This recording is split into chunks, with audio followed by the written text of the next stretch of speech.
Hey there, welcome to today's video where we'll tackle a common problem that can happen in the world of invoice generation. So here's the issue. At a certain business, two users, let's call them user 1 and user 2, were facing a pesky problem with their GnuCash invoices. User 1's invoices were turning out slightly larger, about 10% bigger than user 2's.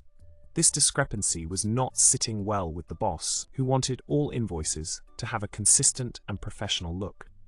Both users were using the same GnuCash configuration files, but for some reason, user 1's invoices were just not playing nice in terms of scaling.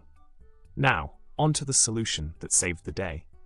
By delving into the Xsettings of the system, specifically tweaking the font name values using the XFC settings editor, the font sizes for the two users were aligned.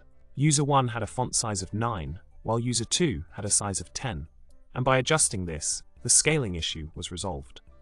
A reboot later, and voila, both users were happily churning out identical invoices, much to the boss's delight. It's amazing how sometimes the smallest settings can make the biggest difference in a workflow, isn't it? In summary, the key to harmonizing the invoice scaling between user 1 and user 2 lay in the hidden realms of Xsettings. By ensuring that the font name values matched up, the invoices now emerge with a uniform and polished appearance, much to everyone's satisfaction.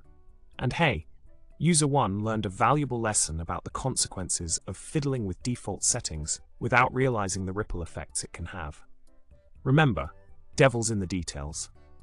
Well, that's a wrap for today's video.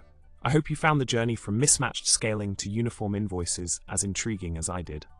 Don't forget to like, subscribe, and drop a comment below with your thoughts or your own tech troubleshooting tales. Until next time, stay tech savvy and keep those invoices looking on point.